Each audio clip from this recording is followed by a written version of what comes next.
గురించి ఇంత చక్కగా చెప్పిన దయాసాగర్కి హృదయపూర్వక వందనాలు తెలియజేస్తున్నాను. రెండవ మాట వాగ్దానము. లూకాసు వార్త 23వ అధ్యాయము 43వ వచనం చదివేవారు సహోదరి దాసరి ప్రియాంక గారు.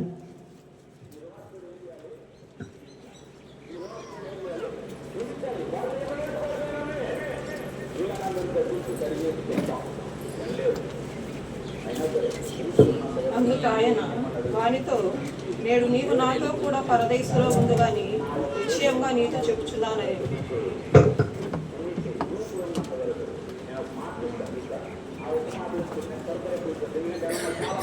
వందనాలు ప్రియాంక వదిన. ప్రార్థన చేయవారు బ్రదర్ మిక్కిలి రమేష్ గారు.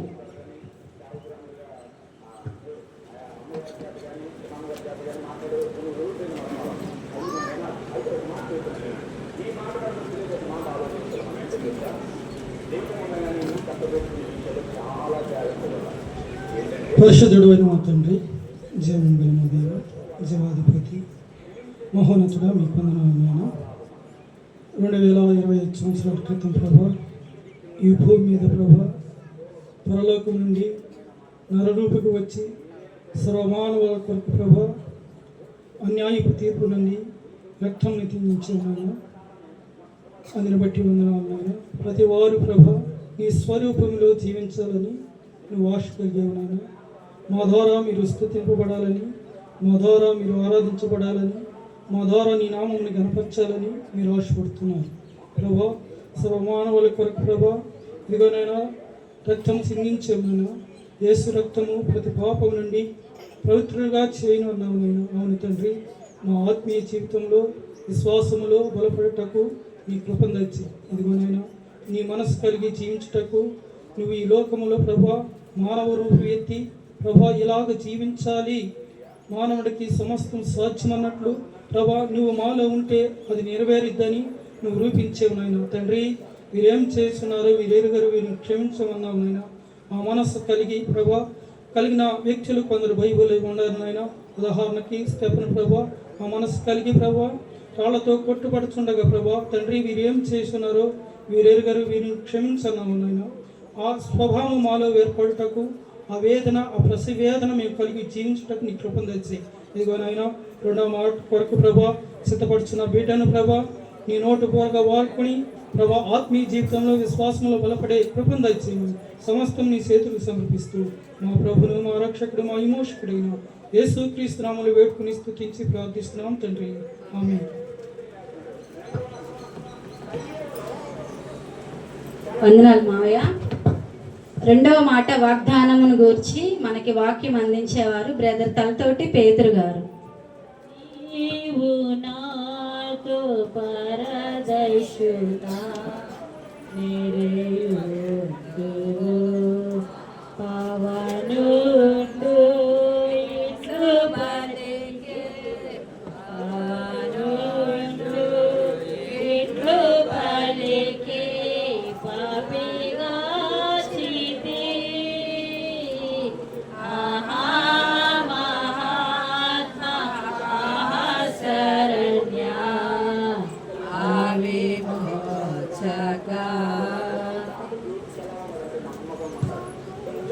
దేవునికి స్తోత్రములు.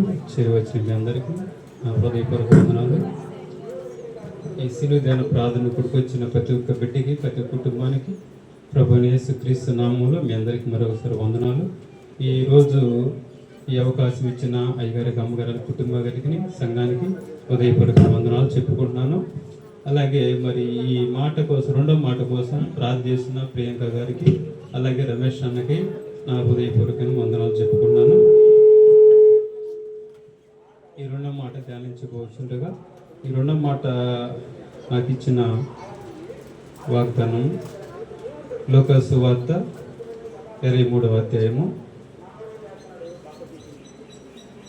43వ వచనం చదువుతున్నాను. లూకాసు వార్త 23వ అధ్యాయము 43వ వచనం.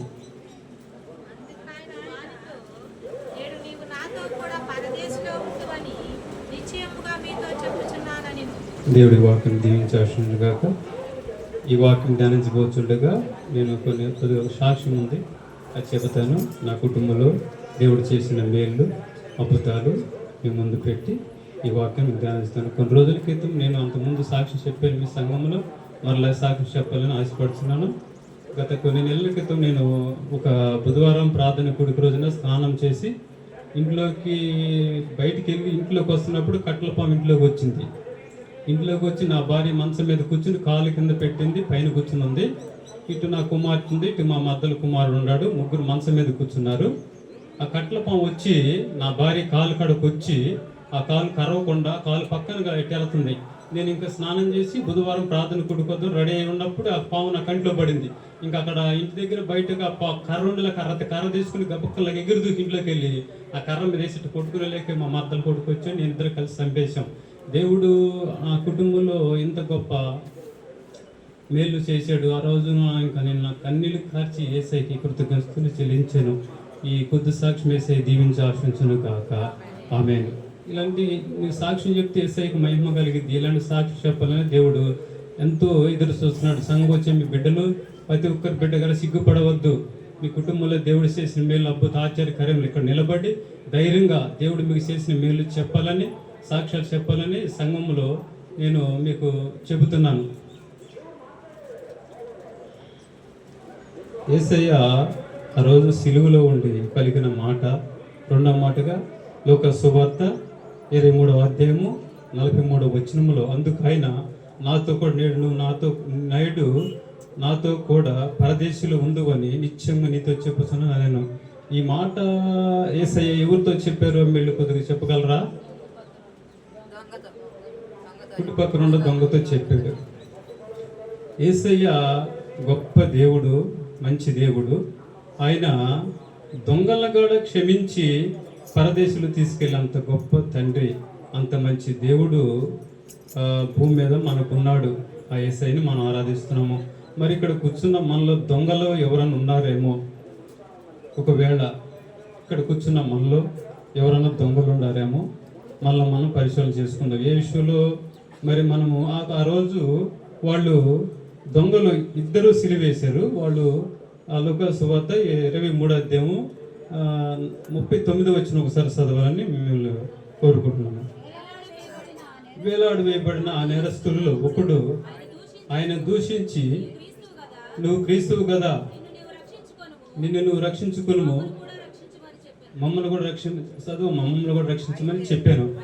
అయితే రెండవ వాడిని గద్దించి, నీవు అదే శిక్షలో ఉన్నావు గనుక దేవునికి భయపడవా?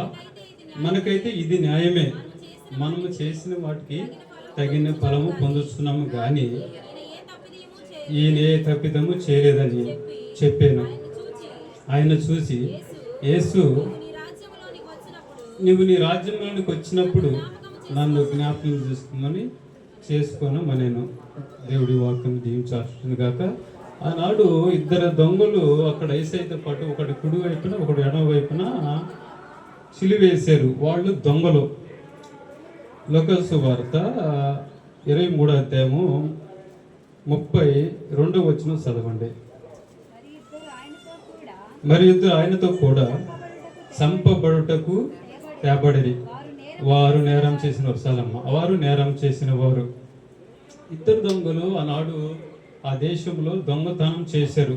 వాళ్ళు ఏ దొంగతనం చేశారో తెలియదు, కానీ మొత్తానికి వాళ్ళకి మరణ శిక్ష కూడా కంపల్సరీగా ఆ దేశంలో న్యాయస్థులు విధించారు. వాళ్ళు దొంగతనం చేశారు కాబట్టి, వాళ్ళు అన్యాయం అక్రమం చేశారు కాబట్టి వాళ్ళకి మరణ శిక్ష విధించిన న్యాయమని ఆ కుడి పక్కన ఉన్న దొంగ చెప్పాడు. అక్కడ నాయకులు ఆయన్ని మరి వాళ్ళిద్దరిని మరి మరణానికి అప్పగించారు. యేసయ్య అయితే మటుకు ఏ తప్పు చేయలేదు. యేసయ్య అందరికీ మేలు చేశాడు, అన్యాయం ఊరికి చేయలేదు. అయితే దొంగలతో పాటు యేసయ్యని కూడా అక్కడ సిలివేశారు. అక్కడ సిలివేసినప్పుడు ఆ కుడి పక్కన దొంగ యేసయ్యలో మరి ఏం చూశాడో ఏమి కనుక్కున్నాడో తెలియదు, కానీ యేసు నీ రాజ్యంలోకి వచ్చినప్పుడు నన్ను జ్ఞాపకం చేసుకోమని ప్రార్థన చేశాడు. యేసయ్యకి మొరపెట్టాడు. మరి ఈ కుడి పక్కన దొంగ మరి మారు మనసు పొందాడో పొందలేదని చెప్పని ఆలోచిస్తే మీలో మరి ఏం చెబుతారో మరి కొందరిని కనుక్కోవాలని మరి మిమ్మల్ని కోరుకుంటున్నా. కుడి పక్కన దొంగ మారు మనసు పొందాడా పొందలేదా చెప్పండి. కరెక్ట్, ఆయన మారు మనసు పొందాడు. మన శ్రమల్లో, ఇబ్బందులు, ఇరుకులో ఉన్నప్పుడు ఎవడైతే దేవుడికి యేసయ్యా నా పాపములు క్షమించు, నా కుటుంబంలో ఈ శాపం నుంచి పాపం నుంచి విడిపించమని ఎవడైతే ప్రార్థన చేస్తాడో వాడే మారుమనసు పొందినోడు. ఎవడైతే ఈ ఎడం పక్కకుండా దొంగ ఉన్నాడు చూడు, వాడు ఏలాడబడుతున్న ఆ నేరస్తుల్లో ఒకడు ఆయనను దూషిస్తూ అంటే దేవుడిని తిడుతున్నాడు. మరి మనం ఇప్పుడున్న మరి మనలో కొంతమందిని దేవుని తిడుతున్న వాళ్ళు దయచేసి మారు మనసు పొందాలని ప్రభు పేరుట మీకు తెలియజేసిన. కుడిపోకుండా దొంగ అయితే ఒరే నువ్వు అదే శిక్షలు ఉండవు, మనం చేసిన పాపానికి అన్య వక్రానికి ఇది మనకు తగినది, ఇది న్యాయము. ఈయనైతే ఏ పాపం చేయలేదని కుడిపక్కకుండా దొంగ గ్రహించాడు, తెలుసుకుని చూశాడు. యేసయ్యలో ఆయన ఏ దోషం లేదని ఆ కుడిపక్కకుండా దొంగ కనిపెట్టాడు. ఎడపక్కకుండా దొంగ మటుకి ఆయన్ని దూషించి నువ్వు నిన్ను రక్షించుకుని మమ్మల్ని రక్షించమని యేసయ్యని హేళన చేస్తూ, ఆయన నిందిస్తూ, ఆయన బూతులు తిడుతూ అనేక విధములుగా నింద మోపినట్టు మనం ఇక్కడ పరిశుద్ధ గ్రంథంలో ఈ లోక సువార్త 23:39 చూస్తున్నాం. అలాంటి పరిస్థితుల్లో మనం ఇక్కడ ఊరన్నా కానీ ఉండకుండా మనం ఆత్మ పరిశుద్ధం చేసుకోవాలి. ఏ విషయంలోనైనా సరే మరి యేసయ్యని మనం ఆ ఎడం పక్కకుండా దొంగలాగా తిడుతున్నామో, ఆ కుడి పక్కకుండా దొంగలాగా యేసయ్యని ప్రభు క్షమించమని అడుగుతున్నామో, ఒకళ్ళు మనం ఆత్మ పరిశుద్ధం చేసుకోవాలని ప్రభు పేట మీకు తెలియజేస్తున్నాను. ఒకరోజు ఆటో తోలుతున్నప్పుడు క్లాత్ మార్కెట్ కాడ ఒక సహోదరాలు ఒక 50 సంవత్సరాలు ఉంటాయి ఇంచుమించుగా. ఆమె క్లాత్ మార్కెట్ గుడ్ల మార్కెట్ కూడా ఆ గేట్ ముందు అటు ఇటు తిరుగుతుంది ఒక బుట్ట తీసుకుని. ఆ బుట్ట తీసుకుని తిరుగుతున్నప్పుడు నేను ఆట అక్కడ పెట్టుకుని అక్కడ రైల్వే స్టేషన్కి చెన్నాన్ని చేరేస్తూ ఉంటాం. ఆమె నా ఇంకా ఒక విధంగా చూస్తుంది. నేను అనుకున్నాను ఆమె నా ఆట ఎక్కింది కావాలని చెప్పి చూస్తున్నా. ఆమె ఏం చేస్తుందంటే ఎవరు ఈ అబ్బాయి ఆట ఎక్కుతారో వాళ్ళ దగ్గర దొంగతనం చేస్తారు రెడీగా ఉంది. ఆడామి ఒక 50 సంవత్సరాలు నడువు ప్రాయం ఉంటుంది.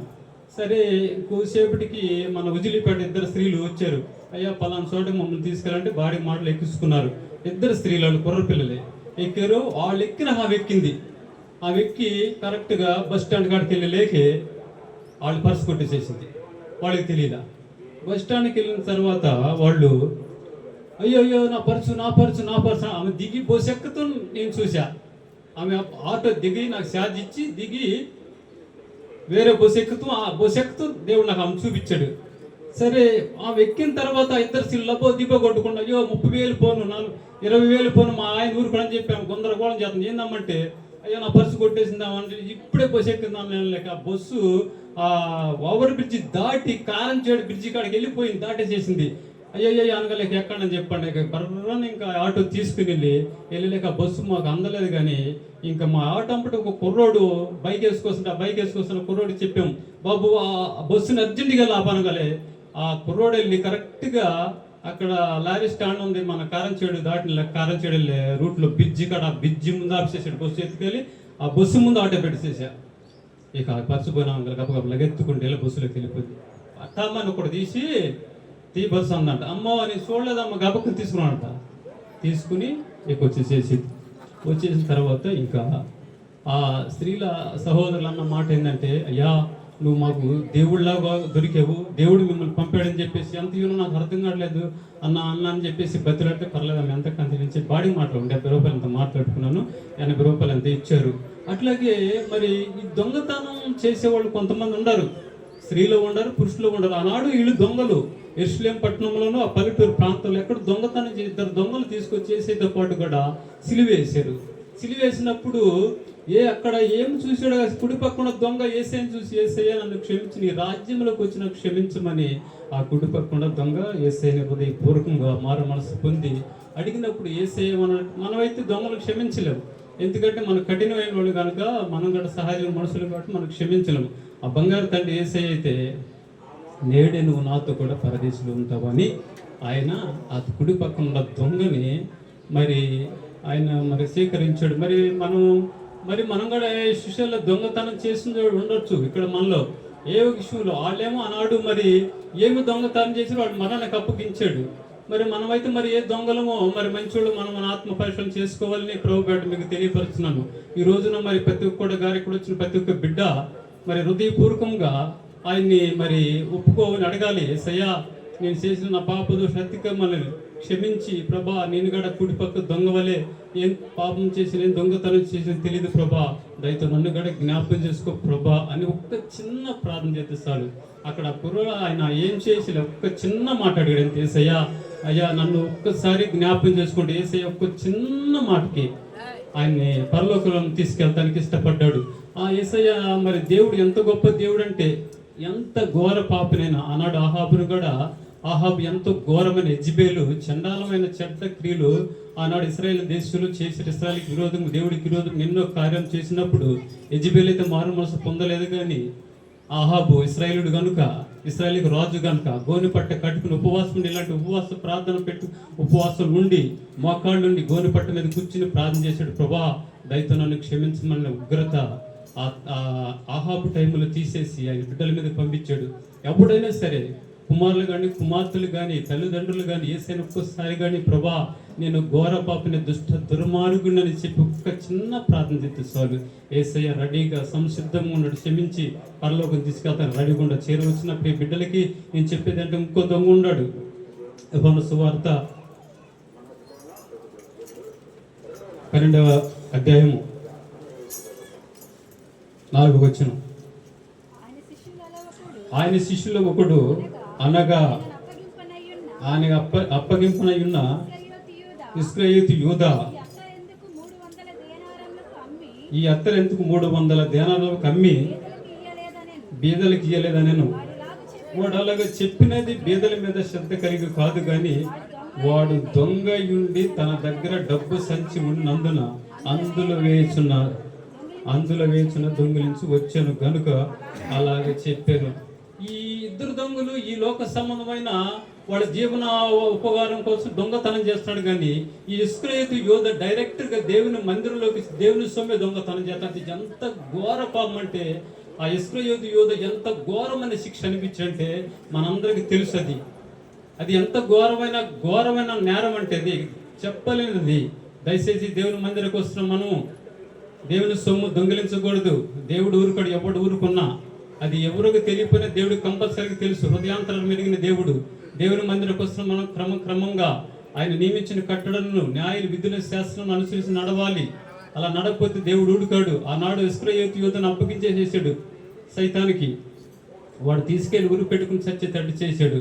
దయచేసి దేవుని మందిరానికి వచ్చి దేవుని నమ్ముకున్న బిడ్డలు, ఆయన రక్తము పాలు పుచ్చుకున్న బిడ్డలు, ఆయన చర్యలు తిన్న బిడ్డలు దయచేసి దేవుని మందిరకు వస్తున్నాడు. ఎవరైనా కానీ దేవుని సొమ్ము దొంగిలిస్తానికి కానీ దేవుని ఆలయం పాడు చేస్తానికి కానీ ఎవడగాడ పొరపాటును కూడా తలంచొద్దు, అలా ఉండవద్దు.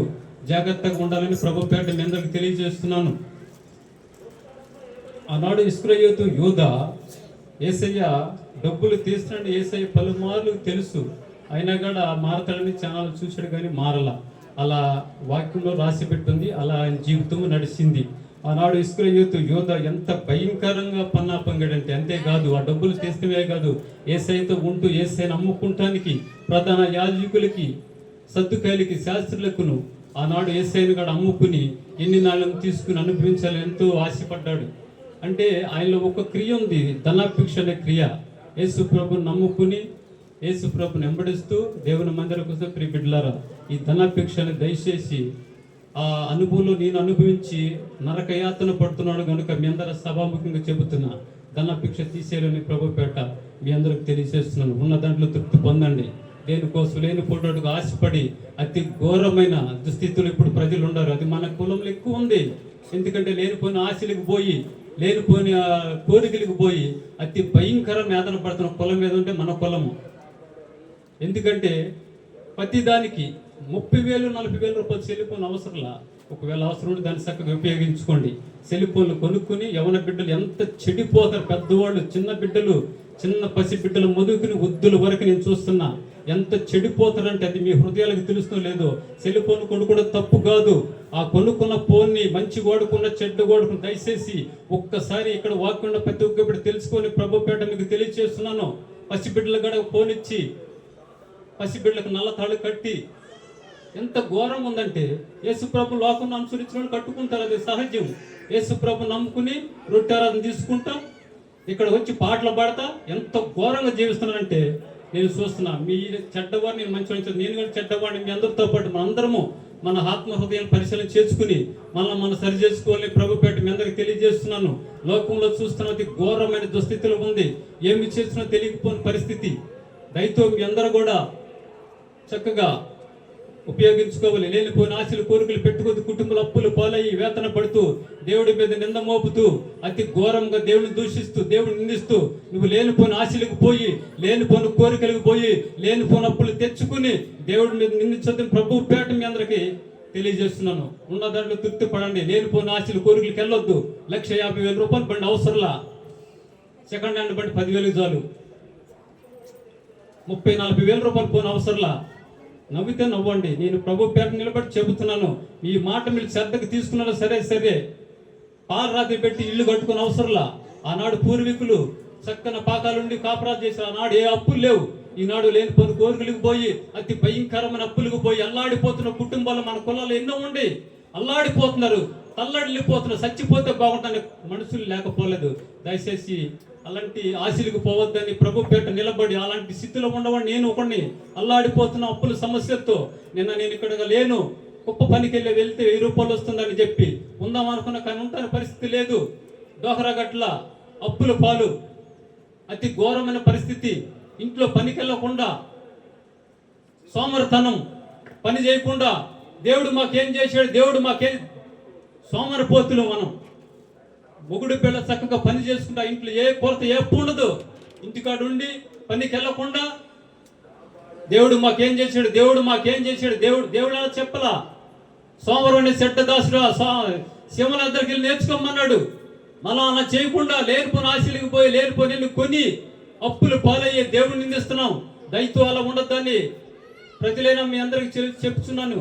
ప్రభు పేరట లూథరన్ సంఘస్థులు బిడ్డలారా, కొత్త ఆలయాలకు వెళ్ళబోతున్నాం. ఎలా ఉండాలంటే నిన్ను బట్టి నన్ను బట్టి లూథరన్ సంఘాన్ని అవమానపరచొద్దు. దయతో ప్రభు పేరట చెబుతున్న చేరొచ్చిన మీ అందరికీ ఒక్కసారి బయటికి వెళ్ళి చూడండి ఎలా ఉంటుందో లూథరన్ సంఘం పరిస్థితి. ప్రతి ఆరాధనకి మేము వెళ్తుంటాం, జేసన్ నేను వెళ్తూ ఉంటాం, ఇంకా అనేక మంది వెళ్తుంటాం. అక్కడ ఎంత హేళనంగా మాట్లాడ మీకు తెలియదు, ఎంత హేళనంగా మాట్లాడుతున్నారు. ఒక్కసారి వచ్చి బయటికి చూడండి. మమ్మల్ని బట్టి లూథరన్ సంఘం దూషింపబడవద్దు, హీనపరచవద్దు. దయచేసి ఆశ్రయించబడిన సంఘం ఇది లూథరన్ సంఘం అంటే. ఈనాడు ఈ లూథరన్ సంఘం అనేక మంది బిడ్డలు అవమానపరుస్తున్నారు. ఏమన్నామో గుట్టుగా ఉంటాం అంతే, దేవుడికి అప్పగించుకుంటాం. అనేకమైన సంఘాల్లో, అనేకమైన ఇళ్లలో, అనేకమైన ప్రార్థనలకు వెళ్తుంటాను నేను. ఎట్ట మాట్లాడుతున్నంటే ఏమన్నాని పరిస్థితి. మరి మన శాస్త్రాలను బట్టి వాళ్ళు అట్లా మాట్లాడుతున్నారు, మరి మన సంఘాన్ని బట్టి మన చేసే పద్ధతిని బట్టి అలా మాట్లాడడం మనకు తెలీదు. ఆశ్రయించబడిన సంఘం లూథరన్ సంఘం అంటే నిన్ను బట్టి నన్ను బట్టి లూథరన్ సంఘం దూషించబడదు, ఆశ్రయించబడిన సంఘం ఇది. లూథరన్ సంఘస్థ బిడ్డలారా, కొత్త ఆలయం కట్టబడుతున్నారు. ఎలా ఉండి ప్రవర్తన మందిరానికి వచ్చి గుసగుసులు. ఇక్కడ అయ్యగారు ప్రార్థన చేస్తుంటే పాటలు అక్కడ గుసగుసులు. అయ్యగారు వినపోతున్నా వింటా, ఏమనను గమనిస్తూ ఉంటా. స్త్రీలైన వాళ్ళు ఎలా ఉండాలి. ఆనాడు లోక సువార్త 23వ అధ్యాయం 27 వచనం, గొప్ప జన సమూహము ఆయనను గురించి రొమ్ము కొట్టుకొనుచు దుఃఖించున్న చాలా మంది స్త్రీలు ఆయన వెంబడించి రాపమ్మ. ఆనాడు యేసయ్యని వెంబడించిన స్త్రీలు ఎంత మంది అంటే యెరూషలేము పట్టణంలో యేసయ్యని కొరడాలతో కొడుతుంటే, అతి ఘోరంగా ఆయన శిక్షిస్తుంటే ఆనాడు మగోడుగా నిలబడింది, ఆడ స్త్రీలు నిలబడ్డాడు. ఈనాడు ఆడవాళ్ళు కూడా ఎక్కువ వస్తున్నారు. కానీ వచ్చిన వీళ్ళు ఎలా ఉంటున్నారు, నేను ఎలా ఉన్నా ఒక్కసారి మిమ్మల్ని పరీక్షించుకుని దేవుని పేరట హెచ్చరిక చేస్తున్నాను. ఆనాడు రొమ్ము కొట్టుకున్న యేసయ్యని సిలువేస్తే ఆనాడు అనేక మంది బిడ్డలు, అనేక మంది స్త్రీలు, తల్లులు, అమ్మలు, అక్కలు, చెల్లెళ్ళు యేసయ్యని వెంబడించారు. ఆనాడు మగోడు తక్కువ, ఆడవాళ్ళు ఎక్కువ యేసయ్యని వెంబడించారు. యేసయ్యని ఆరాధించిన చాలా మంది వస్తున్నారు. ఇక్కడ లూథరన్ సంఘానికి ఎలా ఉన్నారు మీ ప్రవర్తన? దేవుని మందిరానికి వచ్చి గుసగుసలు, మసమసలు మాటలు అవి మాట్లాడకూడదు. దేవుడు కొడతాడు. నీ ముచ్చట్లు మీ మాట్లాడు, బయట మాట్లాడుకోండి, ఇంటికాడ మాట్లాడుకోండి. దేవుని సన్నిధానికి వచ్చి దేవుని ఆలయం అని ప్రసంగంలో 5వ అధ్యాయం 1వ వచనం చెప్పాడు. దేవుని మందిరానికి వెళ్ళినప్పుడు నీ ప్రవక్త ఎలా ఉంటుందని వచ్చి కాంచి ముచ్చట్లు, మాటలు, గుసగుసలు అలా ఉండకూడదని ప్రభు పేరట చెబుతున్నా. ఆనాడు అనేక మంది స్త్రీలు యేసయ్య కోసం రొమ్ము కొట్టుకుని అల్లాడిపోతున్నారు. చదువమ్మ 28 వచ్చి చదువు. యేసు 28 వచ్చిందమ్మా. యేసు వారి వైపు తిరిగి, యెరూషలేము కుమార్తెలారా, నా నిమిత్తం ఏడవకుడి, మీ నిమిత్తం, మీ పిల్లల నిమిత్తము ఏడవడి. అలా ఆనాడు యేసయ్య వెంబడించి అక్కలో చెల్లెలు ఎంతో మంది ఏడుస్తుంటే అక్కడ ఒక్క మాట్లాడండి, యేసయ్య నా కోసం ఏడవద్దు, మీ బిడ్డల కోసం ఏడవండి, మీకోసం ఏడవండి, మీ బిడ్డలను ఒక్కసారి చూడండి ఏం చేస్తున్నారు వాళ్ళ కోసం కన్నీటి పెట్టండి, పలాపించండి, మీకోసం కన్నీళ్ళు పెట్టి పలాపించండి, నా కోసం ఏడవద్దని అక్కడ ఆనాడు ఆ స్త్రీలకు చెప్పారు. అనేక మంది యేసయ్యను చూసి రొమ్ము కొట్టుకుని ఏడుస్తున్నప్పుడు యేసయ్య అక్కడ ఆ మాట చెప్పాడు. దయచేసి ఇక్కడున్న అమ్మలారా, అక్కలారా, తల్లిలారా, మీ బిడ్డల కోసం ఏడమ్మని, కన్నీళ్ళు పెట్టి మొర్ర పెట్టమని ఇక్కడ దేవుని మందిరంలో నీకు చెబుతున్నాను. నీ బిడ్డలు ఎలా ఉండరు ఒక్కసారి గమనించండి. మొన్న అంబేద్కర్ జయంతి జరిగింది. ఎంత బాధేసిందంటే ఏం చేయలేదు. ఎట్లా చేశారంటే, ఒక పక్క అనారోగ్యంతో సాగు బతుకులు ఉన్నాడు ఊర్లో, ఒక పక్క బలహీన తల్లాడిపోతున్న అమ్మలు ఉండారు. ఆ పిల్లలు, ఆ యవన బిడ్డలు ఎట్ట చేశారంటే, ఆ బాక్సులు పెడితే ఊరంతా కూడా దడదడలాడిపోయింది. ఆ బాక్సులు పెట్టి బాంబులేసి భక్తిహీన పాటలు పెట్టి ఎంత చేశారంటే, అంబేద్కర్ దేవుడా యేసయ్య దేవుడా చెప్పరా మమ్మీలో? మరి అంబేద్కర్ని బాగా ఊరేగించారా, యేసయ్య నమ్మట్లాగా బాగా ఊరేగించారా? అర్థం కాదు మనకి. ఒక పక్క పెళ్లి ఫోటోలో అంబేద్కర్ బొమ్మ, ఒక పక్క యేసయ్య పక్క బొమ్మ, మధ్యలో ఆ పెళ్లి కొడుకు బొమ్మ. కొన్ని ఊరు పంపించారు కార్డులో. కరెక్ట్ ఇది? అంబేద్కర్ దేవుడా? యవన బిడ్డలు చదువుకున్నారు, ఓటోడిని ప్రతిరోజు బైబిల్ చదువుతా, బుధవారం ప్రార్థనకు వస్తా, ఆదివారం 2 ఆరాధనలకు వస్తా, ఆల్రెడీ ప్రార్థనకు వస్తా, శుక్రవారం ఉపవాసం ప్రార్థన చేస్తా, చదువుకున్న వాళ్ళు మాత్రం జ్ఞానం లేదా? అంబేద్కర్ దేవుడా? ఇంట్లో ఉండ, ఆ రోజు ఇంట్లోనే ఉండ, బయటికి రాలా. యవన బిడ్డలు అల్లాడిపోతుంది, చెడిపోతుంది. ప్రార్థన చేయండి అమ్మా. రే మొదట జామున మీ బిడ్డల కోసం, మీ పిల్లల ప్రాణం కోసం ఏడ్చి ప్రార్థన చేయండి. 1 గంటకి రేత్రి అర్ధరాత్రి రే మొదటి అర్ధరాత్రి 2 గంటలు 1 గంటకి మీ బిడ్డల కోసం ప్రార్థన హెచ్చరిక. బిడ్డలు ఎంత చెడిపోతున్నారు అసలు ఇక్కడ మీకు తెలియదు. ఆటో దోత చూస్తా, ప్రతి ఒక్కరిని గమనిస్తా. ఒక కుర్రోడు చూడు, గౌతమి కాలేజ్ కుర్రోడు, వాడు మనోడు అనుకుంటా, మొత్తానికి కరెక్ట్ పేరాలు ఎక్కాడు. వాడు కాలేజీకి వెళ్తున్నాడు, సిగరెట్ తీసుకుని ఎక్కాడు. సిగరెట్ తాగితే ఎక్కేస్తున్నాడు వాడు ఇంత ఉన్నాడు. గౌతమి కాలేజ్ కుర్రాడు, అరే తమ్ముడు లోన ఇంకా 2 ఆడలు ఉన్నట్టుండు, అయ్యా ఆ సిగరెట్ పడారన్నా, పడుతున్న అంకులు అని చెప్పి తాగుతున్నాడు సిగరెట్. వాడు బిడ్డల కోసం ప్రార్థన చేయండి దయచేసి. నాలాంటి ఏడుపు మీరు ఏడవద్దని ఇక్కడ చెబుతున్నా. మా ఇంటిని ఒక్కసారి చూడండి, ఎంత ఘోరాతి ఘోరంలో ఉందో. నా కొడుకు చనిపోయిన తలాడిపోతున్నాము. దయచేసి బిడ్డల కోసం ఏడవండి, కన్నీళ్ళు పెట్టండి దయచేసి. నిన్న 3 బాప్తిజం తీసుకున్నట్టు తెలిసింది. నేను ఉండాలని ఎంతో ట్రై చేశా, కానీ ఇంట్లో దరిద్రతను బట్టి నేను పనికి వెళ్ళా. ఏనోడు గారు కబ్బుకి నెలను ఎంత బూకి లేపన కబ్బుకి నెలలు వచ్చిన పరిస్థితి వచ్చేసింది. కానీ ఆ రోజు ఏం జరిగిందంటే ఇంకా లేట్ అయిపోయింది. సైతాన్ గడు ఇంకా లేట్ చేసేసాడు. అయ్యగారు ముగించేటప్పుడు వచ్చాం, 9 గంటలకు వచ్చాం. ఎంత బాధ, రాలేకపోయిన పరిస్థితి. దయచేసి క్షమించమని వేడుకున్నాళ్ళ కోసం ఒక వాక్యం చదువుతాం. మార్కు సువార్త, యేసు ప్రభు నమ్ముకునే బాప్తిజం బిడ్డల కోసం ఒక వాక్యం చదువుతాం. ఎక్కువ టైం తీసుకుని దయతో నాకు క్షమించమని మిమ్మల్ని వేడుకుంటున్నాను ప్రభు. 16వ అధ్యాయం.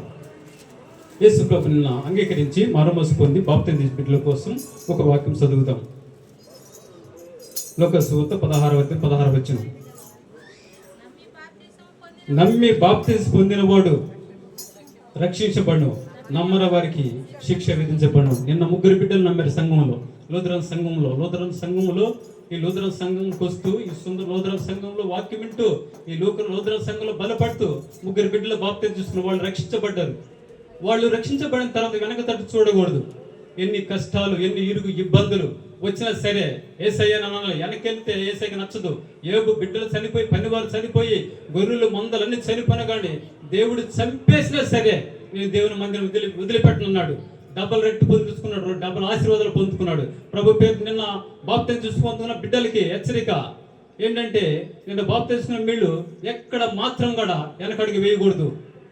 మీ తల వెంట్రుకలు ఒక్క వెంటికి కూడా రాలిపోదని యేసయ్య ఇక్కడ లేఖనంలో చెప్పాడు. దయచేసి బాప్తిజం తీసుకున్న బిడ్డలు రక్షించబడ్డాడు, దేవుని రాజ్యానికి వెళ్తాను అర్హతది.